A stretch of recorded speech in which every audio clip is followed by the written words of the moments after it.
Okay, this is Edip. It is 5th of April 2016. And we have, you introduce yourself, Amir, Pitchforth, and Chloe Pitchforth, correct? That's right. I know what does Amir mean. I don't know what does Chloe mean. I have no idea about the Pitchforth. Can you tell me about the meaning of this first? I know we are not going to talk about this subject, correct? If you want, you can skip it. I am very good distractor. Or distracted. It's I don't know what Pitchforth means. I think it's a northern English name, but I think it comes originally from France, possibly, but I'm not 100%. Okay. You have some real estate on your left side. Move it towards your wife. Let your wife be complete. You have empty space here on your right side. Okay. Okay. Your wife can come closer to you a little bit. Okay, great. Okay, now I want to fit both of you there. Okay, what we are going to talk today, Amir. So we're going to discuss a bit about the general state of the Muslim world, or so-called Muslim world. Better we can say Sunni and Shiite world. Honestly, according to the definition of Islam or Muslim, according to the Quran, which means peacemakers, they don't really fit much. But we are going to talk about that. And tell me, you live in England, you are half Iranian and half British. And what about your wife? She's 50-50 or quarter something? I'm English. My grandmother was Irish. Irish and British. Okay. Finally, is there a peace right now between Ireland and Britain? Yes. Yeah. Yes. Okay. Much. So glad that finally the arrogant British Empire decided to negotiate peace deal with poor Irish people. Great. Well, okay, now we are talking about the things. The state of the union or Muslim land is very bad. What is it? Ignorance is at its zenith. No, basically, literally, virtually, there is no sign of intelligent life. No production of scientific research, not much journal papers, correct? New studies, not much patents. Perhaps Israel alone single-handedly can beat all of them in terms of number of patents received, correct? Yeah. And what else? In terms of democracy or peaceful living together, they are right now killing each other. Corruption is record, correct? The kings and leaders, all corrupt. Oppression of women is incredible. The more they get religious, the more they put women, they bury them in sacks, black sacks, deprive them from identity, correct? Personal identity. And they are really like slaves, absolutely. When a woman's face is closed, that's it. She is buried alive. It is like buried alive, no difference. And that woman doesn't have social, personal life with other people. It's just basically, literally dependent on husband in every way. And children are also oppressed at home, at school, correct? At government bureaucracies. Children, when they grow, they cannot ask questions. They not question the most stupid and the most harmful traditions. When they question, the first reaction comes from the father, slaps the face, or the teacher, whatever they do. And we end up in a very kind of, they lose their God-given critical and creative talents and the personal confidence, and they are repressed natural desires like listening to beautiful music or be a friend with a beautiful friend, boy or girl. There is so much kind of pressure. It creates just the opposite. There is a lot of homosexual relationship in the Muslim world, a lot of incest, a lot of sexual exploitation of children, women, pedophilia, all kind of sicknesses is much more rampant than the Western world because it is suppressed and hidden. And besides that, you see violence and crimes. And I see it, they are on the brink of major catastrophe in the history. And we look around. Of course, I am not justifying, I am not kind of glorifying the Western civilization either. West, in some areas, did a great job in terms of having basic legal protection of human rights and civil individual freedoms. However, the Western governments, they are also they are beasts, correct? We see the invasion of Afghanistan. You know, right now the Western world, when they complain about the terrorism, I say, look at the mirror. Look at who is the biggest terrorist. It is you. It is you, because you killed many, many more human beings and children than these ISIS and other terrorist organizations. You bombed many nations. Millions of people you killed in last century, correct? Just bombing the cities and destroying homes and maiming people, correct? Therefore, when we look at this terrorist organization, where they come from, Afghanistan, Chloe, correct? Afghanistan, Taliban is the source of Taliban and Al-Qaeda. Though Al-Qaeda theologically got nourishment from Saudi Arabia and from Egypt, but in terms of the rise, the recruitment was through Afghanistan because there was British invasion, Russian invasion, and American invasion. When they invaded the countries, they did not really treated people gently. They killed many of them, correct? Many children, orphans, and poor people as well. Excuse me? They're very, very poor people. Yeah, and then the same happened in Iraq.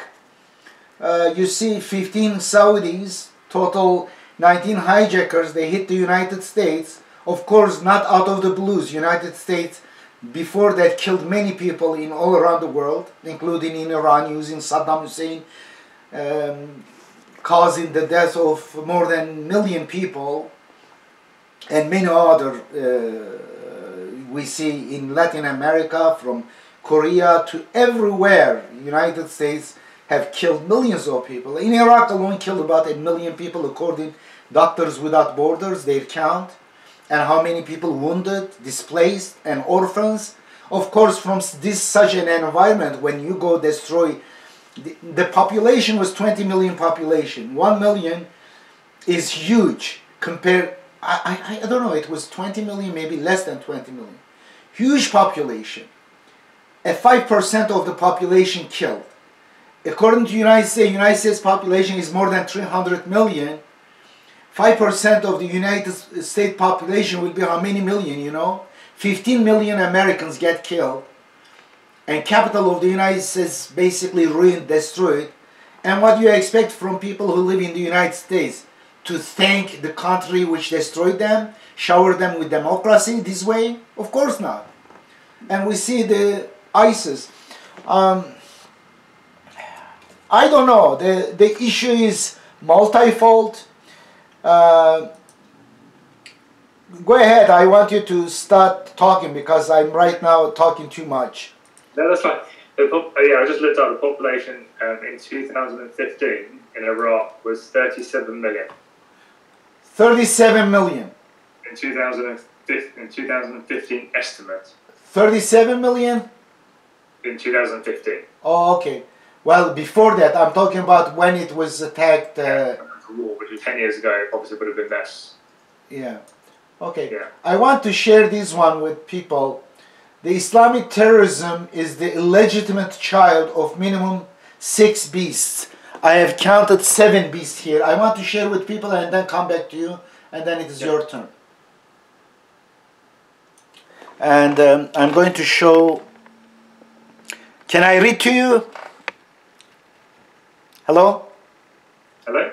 Amir, do you want me to read to you? The Islamist terrorism is the illegitimate child of minimum 6 beasts.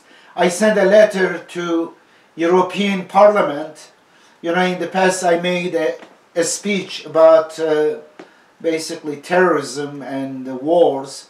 But this one, right 2 days ago or yesterday, I sent this one. A part of it I want to share with you.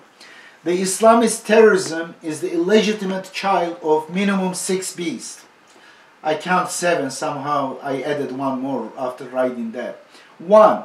Undemocratic influence of big corporations and the military-industrial complex on governments, their influence on governments, which in turn promotes conflicts and wars around the world.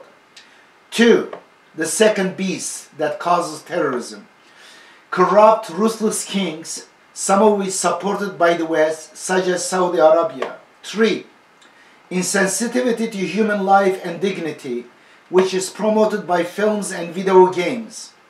We see many ISIS members join from Western world, which are raised by these video games. And in parentheses I say, of course, its contribution is indirect and subtle.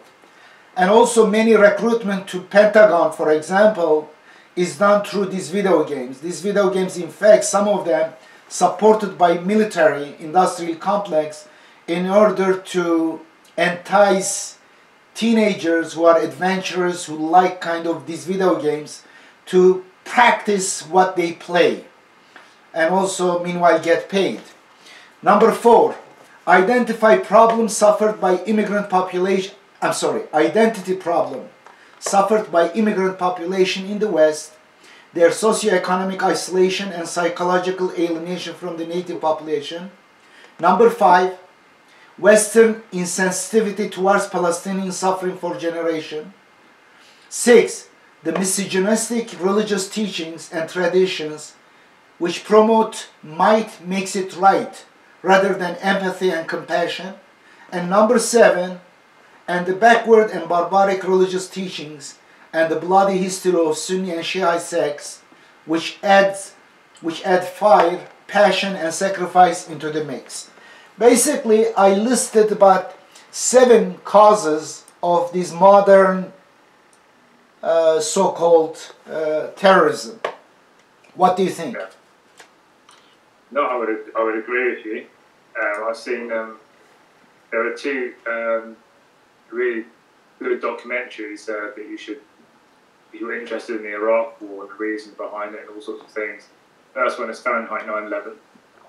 It's a good documentary by Michael Moore. Yes. There's another documentary. It was basically went into the Iraq War, the cost of it, and where they Halliburton and things like these large companies, which were given massive contracts in Iraq after the war, the oil. Exactly. And they were getting paid. The drivers were getting paid a lot more than the sort of the army personnel to go and literally drive from one oil refinery to an oil field, up and down. They get $40,000-$50,000 a year or $80,000 a year, something almost like a ridiculous amount of money, just to drive. Yet obviously the troops, who a lot of them are just young people who are from all backgrounds in the United States, recruited into the army, young, getting hardly any money, putting their lives on the line, and dying. But now, if we look back and look at it now, obviously hindsight is a fantastic thing, but if we look back on it now, we can see, what did it achieve? What has actually come from Iraq that has been any better than what was there before? Okay, Saddam Hussein, he was tyrant, but it was not a mess that exists now. But interestingly, Saddam Hussein, when he was doing his barbarism, he was fed, supported by the United States at that time. Yeah. You know, he was the stooge. He received weapons from both United States and United Kingdom that time. He killed many people. Donald Rumsfeld met him, didn't he? And there's a famous video of Donald Rumsfeld shaking hands with Saddam Hussein Exactly. when they were at war with Iran. They were supplying weapons to him because they thought at that time that Ayatollah Khomeini and the Shia so-called Islamic Revolution was more dangerous than the secular Iraq. Only to realise when Iraq invaded Kuwait in the Second Gulf War that they were wrong about that. So they then switched sides again and supported the Kuwaitis against Saddam. But obviously at the time they didn't remove him from power. They should have, if they were going to do it any time, they should have done it then. Well, I think at that time it was staged, his invasion of Kuwait. It was with the consent of the United States, and I have reasons to believe that, because when Saddam was fighting the Saudi Arabia, United States was supporting him, and he had a conflict with Kuwait. They have dispute over some areas over there about resources, some resources. Then the United States, after his fighting for the US, says, okay, it is time for you to get your prize, which is Kuwait. Now you may go invade it. And of course, he didn't trust fully, therefore he wanted public approval of such a invasion. And that came from American ambassador in Kuwait. When he was mobilizing his military to Kuwait, that time I heard with my own ears, and I was watching carefully the media, and about a few weeks before the war started or invasion started, they asked the American ambassador there, the reporters, they said the satellite pictures shows that Saddam Hussein is mobilizing to invade Kuwait. What do you think? What is the position of the United States? What did he say, do you know? He said, it's not our business. And I do believe that was a message to Saddam. Here is publicly also, we told the world that we will not interfere, it is yours. And then when he got this assurance, he invaded. And then boom, changed, because United States wanted to show the region that he's the hero, he's the Superman, will save from this beast, monster, which he created. And then during that time, United States, in one just installment, sold $3 billion worth of weapons to Saudi Arabia. Some of the weapons were so advanced, which is deliberately given, that Saudi soldiers had no clue how to use those weapons, how to maintain them. Therefore, they sent American soldiers to Saudi Arabia, paid by the Saudi government obscene salaries, to stay on those weapons, to maintain those weapons. It's unbelievable. And that meanwhile, there was also advertisement of the so-called smart missiles in Israel, protecting Israel supposedly from Saddam. And there was became a kind of circus, like a, exhibition, big military exhibition. Here we have these toys, buy this, buy that. And then at the same time, United States started opening a base in Saudi Arabia, first time in the history of Saudi Arabia, because of this. Therefore, it was initially staged. Several birds was hit by the United States. Deposed Saddam Hussein. The expiration date has come. It was done. The last act was to serve the United States in order to come to the region, establishing Saudi Arabia, and which did, and then left it there to be used for later. And the last one was during the second Bush administration. It is not, these are all calculated, I have no doubt. And as you said, the military-industrial complex has vested interest in these wars and conflicts, and terrorism the same. They are going to use terrorism, controlled terrorism, to scare us, to take our rights away, and to also hide, cover their theft. They are stealing money. Just the Panama Papers, look at this. Panama Papers is one out of the many, like hundreds of these kind of law firms around the world, which serve the rich and the corrupt politicians to stash millions and billions of dollars stolen from people. And there is this kind of tyranny, unfortunately, around the world. We need people to transcend the borders, nationalistic borders, ethnic divisions, religious divisions, and unite our voices for better, democratic, responsive governments that is not used by interest groups. Absolutely. Yeah. If you want, I stop here.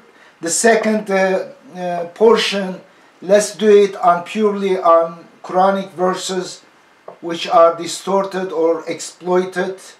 What do you think, Amir? Yeah, that's a good idea. I am not ready now for that because I have another person waiting from Germany. We will be talking on another issue. But this one, though, I talk most, but the other one, you should be talking. Stop me, please, because somehow I talk too much on these issues. Yeah, that's fine. That's fine. Go ahead. I want you to have the last words, please, both of you. What do you think? Well, from what I've over the years learned and seen is that basically there's always a power struggle between people. There's always one side demonizes the other side and dehumanizes the other side, so that they can kill exactly, them, exactly. so they can kill them easily. Because, for instance, so when we look at like the attacks in Paris and the attacks in Turkey and attacks in Lebanon and in Pakistan and all these other places, and the attacks of tourists in Egypt and Tunisia. What's happened is that the Western world, by and large, they only recognise a fully the value of a life who is from their own countries or similar countries, or like a white person. They recognise that more greater than the other attacks. They didn't when there was an attack in Pakistan, which killed, all those people, and in Turkey, they didn't fly the Turkish flag on the Eiffel Tower. They didn't put the Turkish flag on the people's on the flight half-mast. They didn't do any of those things because they don't value that life as much as if it's a British person. And they also talk about terrorism, that if someone is Muslim, so-called Muslim, and or they have an Arab name, they are terrorists if they do a crime. But if they're white and like a gunner and they're killing people, then they're a criminal. Exactly. They use the word terror specifically for political reasons, only for Muslims or Sunnis, which they kill more Sunnis and Shiites than the Christians. And this so-called terrorism, which is really caused by the Western puppets, dictators, and the Western invasions and killings created this. And they kill more Muslims, so-called Muslims, and here it is, and they are blamed also for that. But I think there is more appalling hypocrisy of the West when they watch Israel just about 2.5 years ago, when they attacked to Gaza, 2 years ago, I don't know, maybe 2.5 years ago. Yeah, attack, the most recent one, attacked Gaza, killed 2,000 Palestinians, 500 of them were children. Israel attacked, targeted deliberately. United Nations several times mentioned that they gave the coordinates of hospitals and schools. They said don't attack. They deliberately attacked those, and they killed 2,000 mostly civilians. And these people do not have tanks or big weapons or airplanes, jets, and 500 children. And meanwhile, during the course of this massacre, Israel lost only 2 soldiers, those who are trained to kill. And not only trained to kill, actually killing, massacring civilians and children. And the Western world, especially in the United States, all the senators, with the exception maybe of one, and congressmen, the president, they all went in line, sending their condolences to Israel for these 2 soldiers. They did not even kind of express their sorry for these children and stuff. It is beyond cautionable. It's unbelievable how twisted this mentality is. It's such an irony as well, because the United States and Britain in particular at that time, set up the state of Israel because of the guilt that they had from when the Second World War, the Holocaust. So they encouraged, in the middle of what was Palestinian, not Arab, to say Palestinian land, they encouraged the state of Israel to become, which borders have continued to expand throughout the since 1948 when it was established. The irony is that the not Jewish people, because actually there's a lot of Jewish people who are, in fact there's Jews against Zionism, there's a foundation working against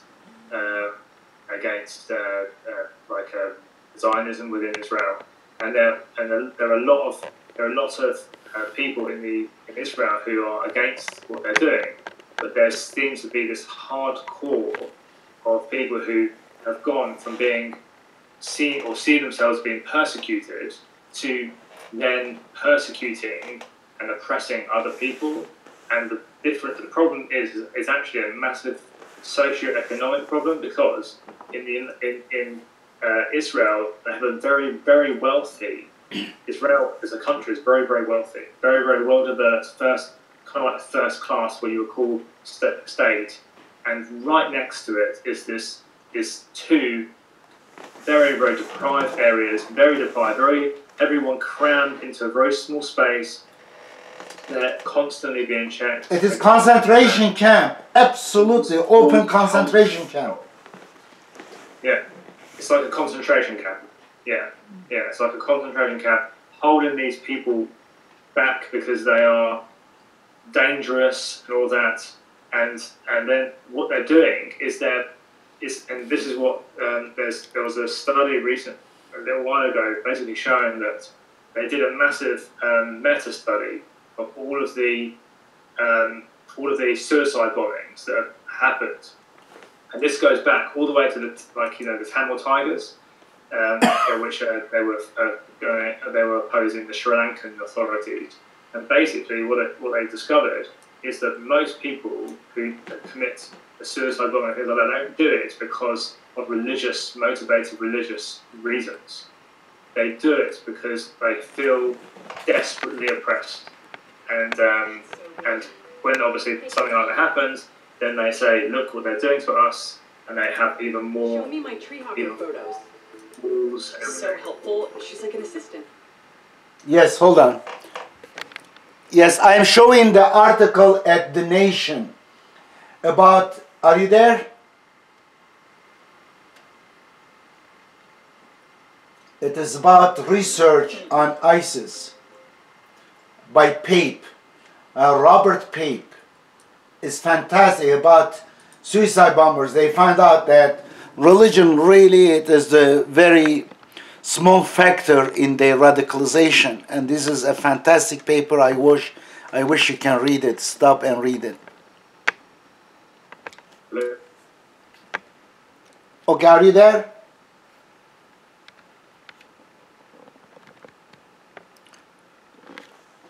Hello? Yeah, we've got you back. Okay. And there was another article as well on the Huffington Post, which basically they found when they were going through, they found actually these people who left to join ISIS were ordering online Islam for Dummies and the Quran for Dummies because they hadn't got a clue about religion. They weren't even religious people. These people were not religious people at all. They were just disenchanted people, fanatical people, not fanatical about religion, but fanatical about, they almost like want to die in some ways. And there's a common, there's a psychiatric condition called suicide by proxy. Yep. You know what that means? Yep. Explain it for those who do not know. Yeah, basically it means that if somebody wants to commit suicide, but they don't want to kill themselves, they want someone to kill them, so they put themselves in a situation whereby they can be killed. So, in other words, someone is really suicidal and they want the police to shoot them, so they go on a rampage and kill lots of people, knowing full well that they'll be killed by the police. And it's called suicide by proxy. They're psychologically, sort of ill. They're very ill people, and it's the same with a lot of these people who are leaving and going to other countries or doing these sort of things in their own country. They want to die, but they don't want to pull the trigger themselves. They want someone else to do it. They want to have some sort of sort of go with a bang, so to speak. Okay. It's not. Got it. Yeah. Chloe, last words from you on this subject. Is we made it longer. I know it is depressive subject, but yeah. I find it just totally overwhelming. The problems that's in our world and our societies at present is just totally overwhelming.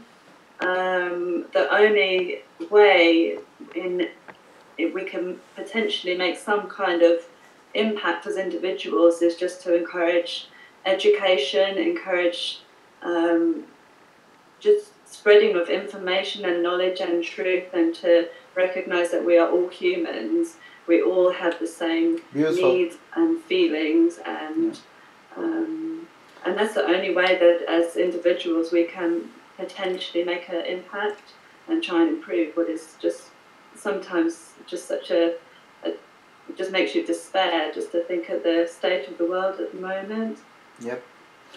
Yeah, I think we need a lot empathy, and unfortunately both sides, we have a lot of hypocrisy on both sides,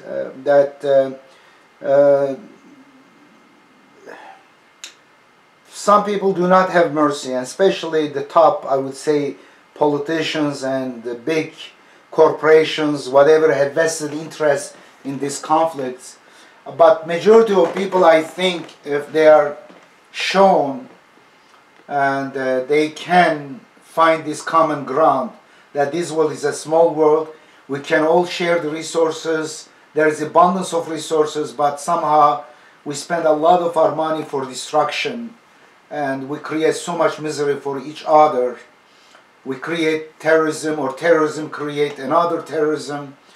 Basically, both sides, West and East, we need to reform ourselves. When I talk to the East, I blame them mostly. I said, you are responsible for this backwardness, oppression, corruption, and these despotic leaders. You need to change. When I talk to the West, I say, well, you are also responsible.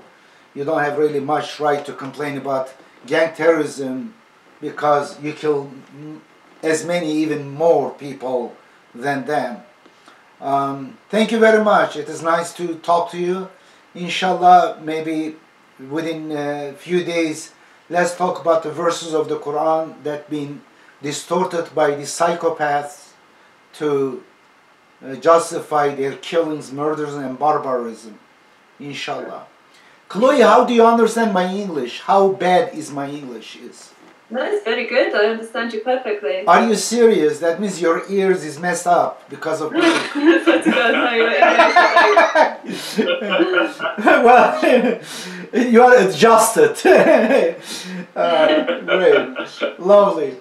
Nice meeting you. Nice talking to you. Take care. Peace. I have to leave now. Thank you. Okay.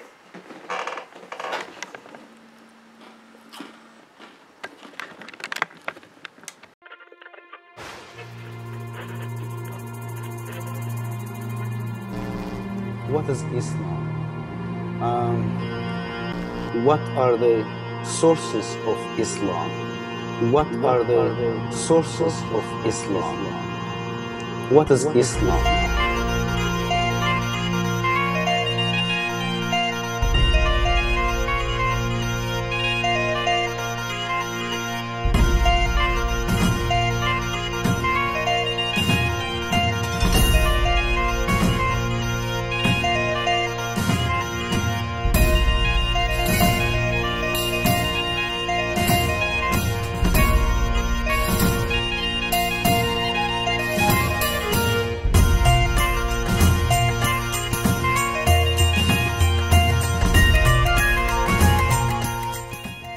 Burada sen inşallah. Nereye? Gidiyorum.